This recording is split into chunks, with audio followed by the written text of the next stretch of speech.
መጽሐፈ ሄኖክ ምዕራፍ 24 በፍጥረቶቹ ሁሉ ላይ በኮከቦችም ሁሉ የተሾሙ የሻለቆች የሚመሯቸው የወር መጋቢዎችን የሚመሩ የ91 መጋቢዎች በዚያ ይወጣሉ ይገባሉ። ከሚጨመሩባቸው የዘመኑ ቁጥር ሁሉ ጸንቶ እንዲኖር ከመኖሪያቸውም ከማይለዩ ከአራት ኮከቦች ጋር ይወጣሉ ይገባሉ።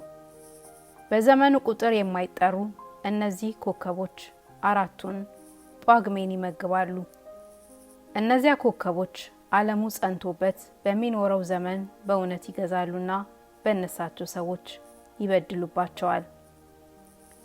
አንዱ በመጀመሪያው መስኮት ጥር፣ አንዱ በሶስተኛው መስኮት መጋቢት፣ አንዱ በአራተኛው መስኮት ሚያዝያ፣ አንዱ በስድስተኛው መስኮት ሰኔ ይወጣል።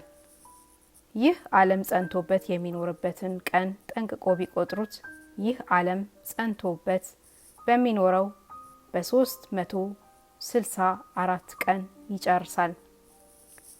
በአራቱ ጳጉሜ ለአራቱ ክፍለ ዘመን ለዓመቱም ለሰባቱም ቀን ተሾሟልና የዓለም ምስጋና ያለው ጌታ በሰማይ ብርሃናት ሁሉ ላይ የሾመው መልአኩ ኡራኤል ይህን ሁሉ አሳየኝ።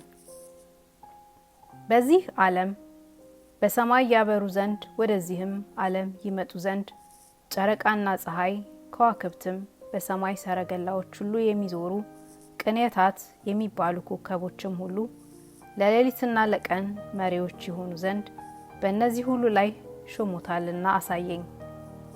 ኡራኤልም በሰማይ ያለ ፀሐይ በሚመላለስባቸው በሰረገላዎች ዙሪያ የፀሐይ እግሮች ከነሱ የሚወጡባቸው የተከፈቱ 12 መስኮቶችን እንዲህ አሳየኝ።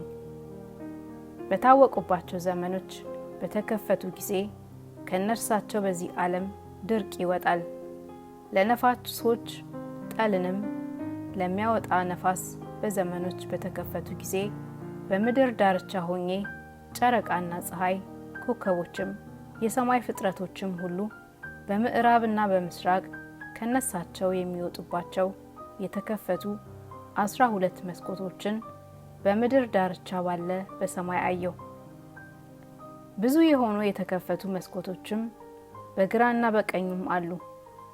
ጌታ እንዳዘዛቸው ኮከቦቹ ከነሳቸው እንደሚወጡባቸው እንደ ቁጥራቸው መጠን እንደሚገቡባቸውም እንደነዚያ መስኮቶች አንዲቱ መስኮት በዘመኗ ሙቀትን ታስገኛለች። የማይገቡ ኮከቦች በሚመላለሱባቸው በእነዚያ መስኮቶች በበታቻቸውና በላያቸው ሰረገላዎችን ለዘላለሙ በሰማይ ሲሮጡ አየሁ። ሁሉንም አንዱ ፀሐይ ይበልጣቸዋል፣ እሱም በዓለም ሁሉ ይዞራል።